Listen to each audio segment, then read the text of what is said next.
Good morning. It's about 5:45 here in Astana. I'm just about to head off to the airport to catch a flight down to Almaty.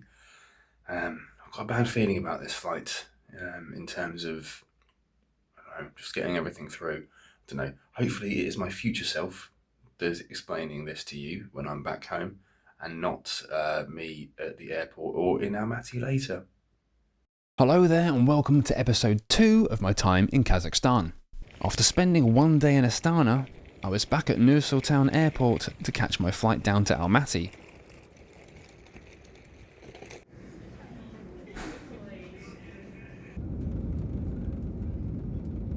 The flight took roughly 1 hour and 40 minutes, and luckily the bag issue, or rather contents issue, battery related, wasn't a problem.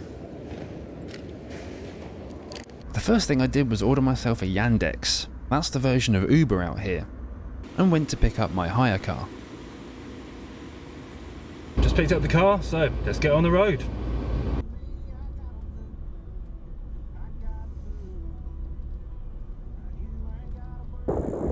Just stopped off to take a break, stretch my legs.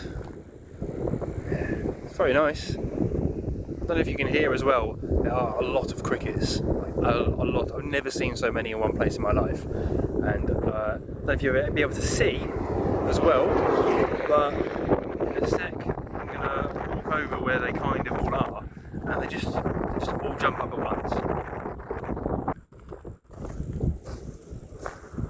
Oh, hop, there you go. Can you see them? Just going to try a bit of this Fanta pomegranate before I head back off.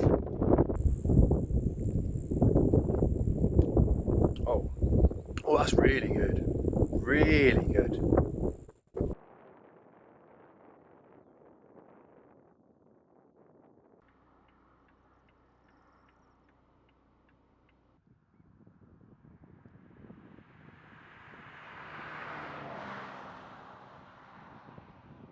After another quick stop, I finished off my journey for the day, arriving at a guest house in the village of Bashi, east of Almaty. I checked in and dropped off my bags, having got here just in time for dinner. Being in a remote area with not much around, dinner was at the guest house. All homemade local food, no menu, you get what you're given, which I didn't mind in this scenario. To the right here was a bowl of lagman, similar to beshbamek, being noodles with meat and veg, but more of a soup. Further up we have some bread, or naan. Then over to the left we have some bursaks. No L's in there for the immature amongst you. Boar sacks, not ball. Fried dough, so donuts essentially, with jam as an accompaniment. They reminded me of pachuda, which are donuts in Albania. As you can tell, I wasn't filming at this point. Food was served at one long communal table, so I was too busy chatting to the other guests, mainly with a group of Germans, who invited me for some beer in the courtyard after our meal, which was nice.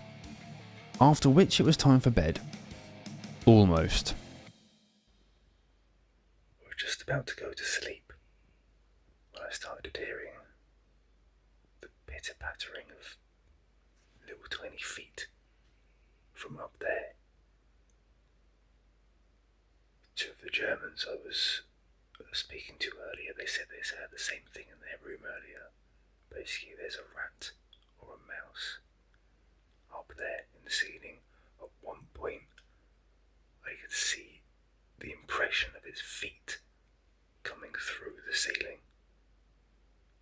And now, I mean, it stopped for now, but now I'm kind of like, is it going to fall through the ceiling and like on me while I'm asleep? Oh God. The next morning I set off with my hired driver to the Aktau Mountains, which make up part of the Altyn Emel National Park. Yes, I had my own car, but I was advised by the Germans the night before that given the state of the road to get around the national park, it was best that I didn't use my hire car, which was sound advice.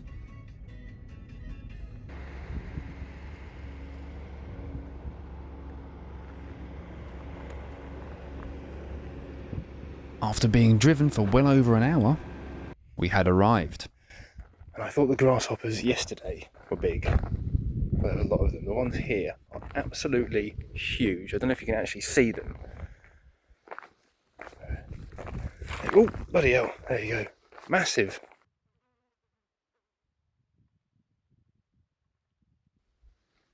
Right, these grasshoppers, just had one fly into my chest. But, wow, look at this. This is incredible.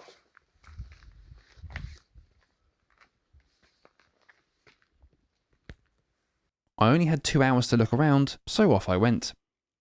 Sun cream applied, I headed along the dirt path, surveying the mostly beige and terracotta surroundings. Ooh, buzz off. Go away. See, this is even more stunning than the bit I said was stunning earlier. Kind of went a bit too early with that statement. But yeah, look at this. Bit of Tatooine vibes. Kind of half expecting to find R2-D2 tucked in a corner around here somewhere. On the Star Wars theme as well. You can see some Tusken Raiders just appearing over the top there, just going, whatever that stupid sound is they make. Shooting at me while I'm looking for some droids.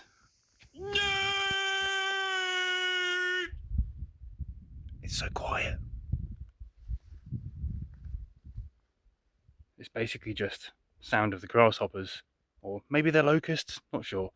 But yeah, that's it. I've not seen anyone else, it's just me. I didn't just come across locusts, I found some little lizards like this fella, doing his best to blend in.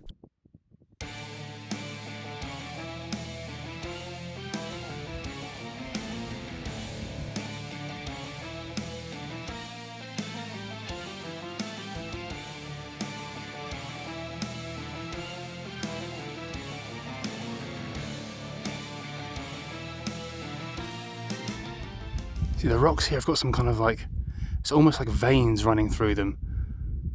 It's like a crystal type substance. I'm not sure exactly what it is, but it looks pretty cool.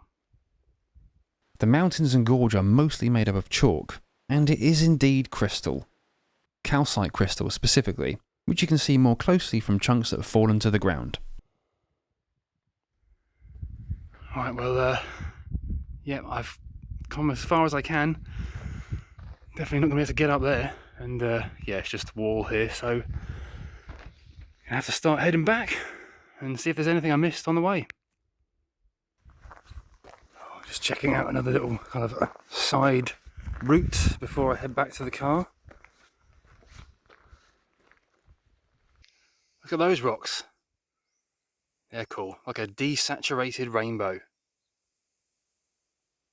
Oh, as stunning as this has been, I am done. I'm done for the day, I think. Maybe, actually, yeah, done for the full day. But, yeah, what a place.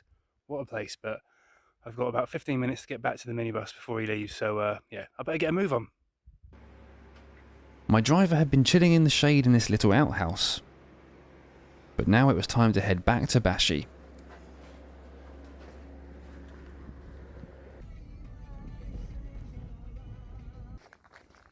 We stopped off at a local shop for some drinks on the way back, which just seemed to be in one of the houses.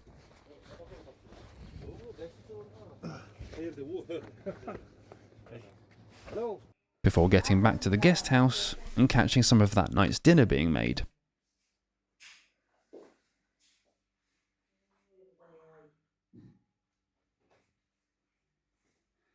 I chilled with some more pomegranate Fanta.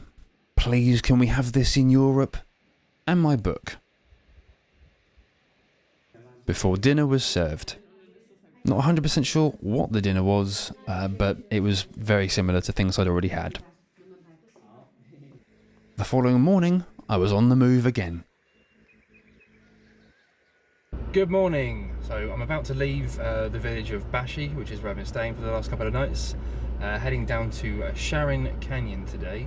Although I have to take a bit of a detour. So luckily, a group of Germans last night told me that there's a road closure on the way, which adds over an hour onto the journey. So rather than about 2 hours 15, it's going to be maybe like 3 hours 20, maybe close to 3 hours and a half.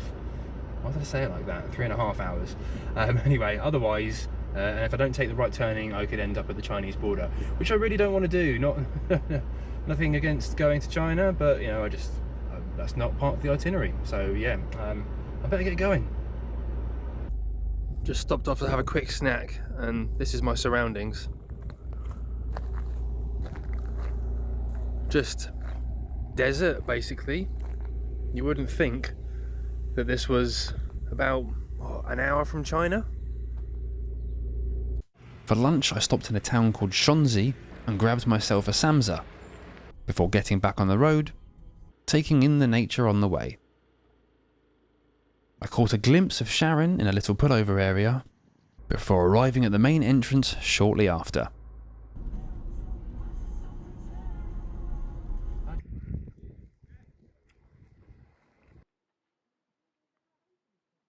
Having been to Bryce Canyon and the Grand Canyon in the States last year, Charyn was giving me similar views and vibes to those two.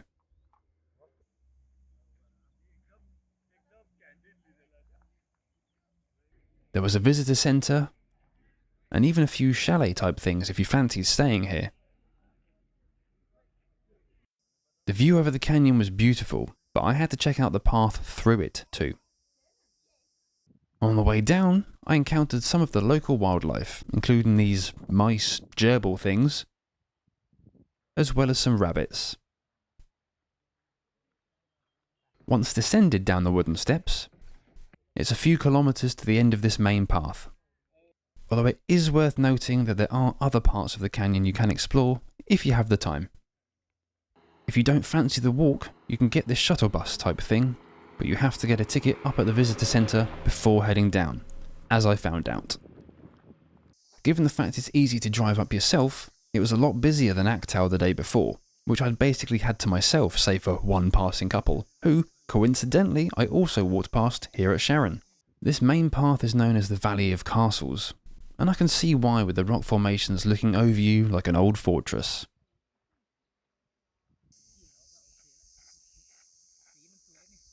Do you hear that sound? It seemed to be coming from these tiny creatures. I think they were a type of flying ant, which I'm not fond of, and they covered the trees. I bought sparkling water by mistake. Oh well, still does most of the job. This non-sparkling water is at the end of the main path, and is simply called the Charyn River. It was nice, but after the walk I'd done, I felt a little disappointed with it. As much as you can be with nature, I guess. The valley and gorge to me were more impressive. I'd love to stay here for longer, but due to the long journey, then the massive detour on top of that, then GPS issues, which I won't bother going into, and now I need to walk back because the bus thingy, you can only buy a ticket, return ticket from the top, you can't buy just a single from the bottom, which I just found out. So yeah, I've got to track it back up to the top and then a 2-hour drive to my next hotel. Oh, fun. I know it's not quite the same, but I can imagine Kirk fighting the Gorn here. Same kind of vibe.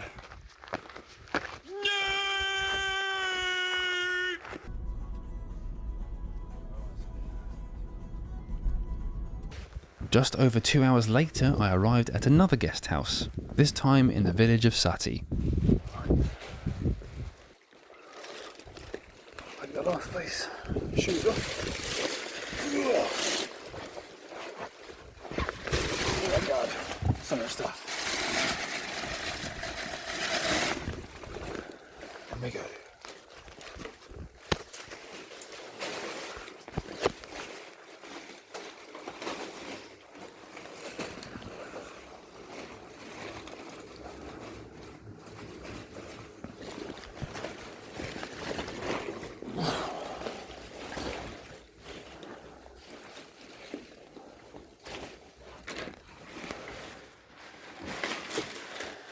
This is it.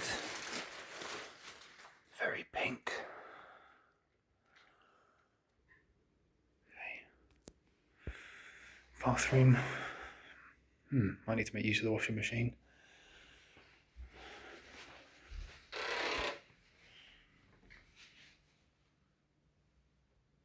Showers. And communal though. As you can see, 3 beds.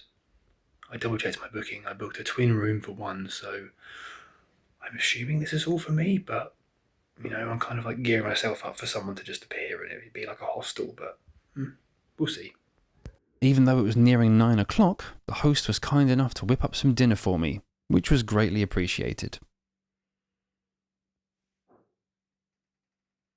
Well, I'm showered, I'm fed, it's time for beer, book, and bed. Tomorrow, Kaindy Lake. Maybe not as sweet as it sounds. Or maybe it is.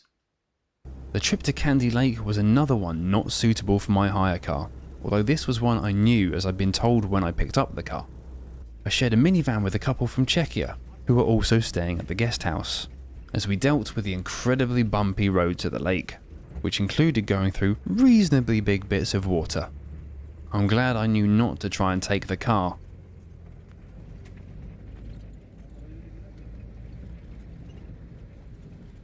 On arriving, we were met with a stunning mountain view with horses to fill the foreground.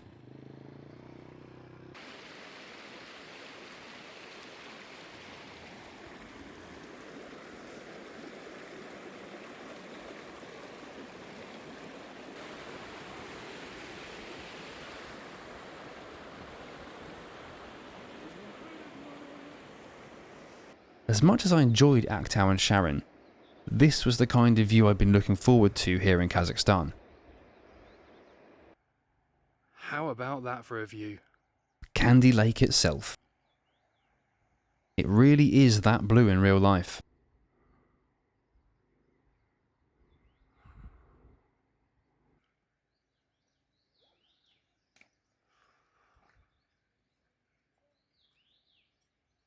Apologies for the noise. There was some construction work going on right next to the lake, building some kind of viewing stand, I think. Kaindy Lake has only existed for just over 100 years, when an earthquake in 1911 caused a landslide that formed a dam, resulting in what you can see today, with the water's colour coming from limestone. These trunks in the water are known as a sunken forest, preserved by the cold water.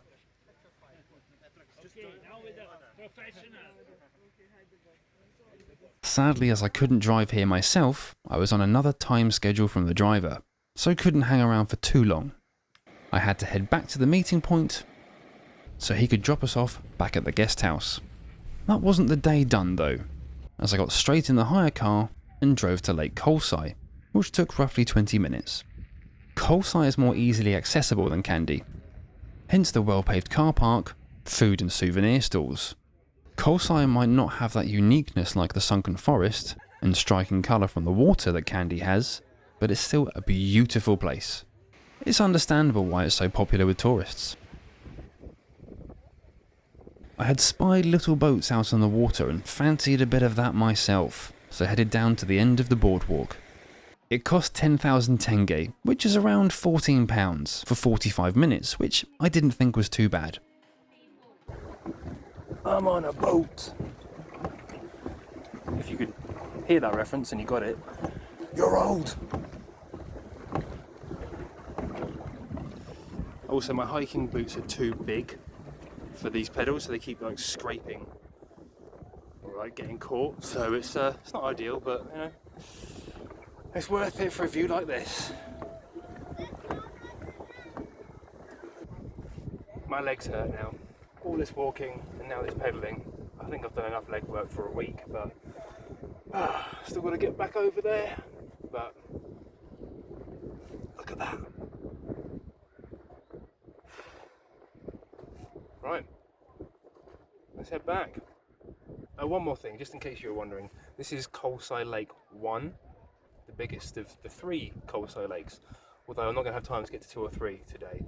I thought I would do, but then the sign said that it's a 16-kilometre round walk to just Lake 2, and the park shuts at 6, and I didn't get here till 2 o'clock, so oh well, is what it is. Right, now I'm going back.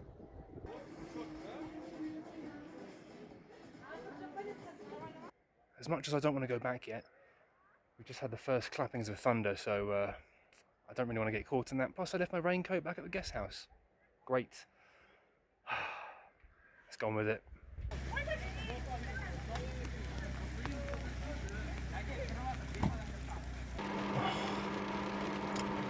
Got a bit wet. Just a bit wet.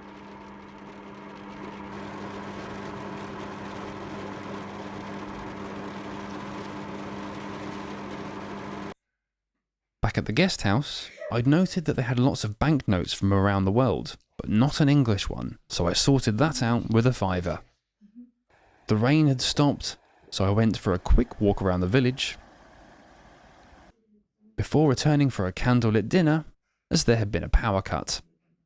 I was served some manti, which are dumplings, these ones filled with meat, and a soup of some sort, along with a beer I picked up on my walk to wash it all down. And that was my time in Sati over. The next morning, I'd be off to Almaty. That's all for today. Have a good one, and I'll catch you next time for my time in Almaty.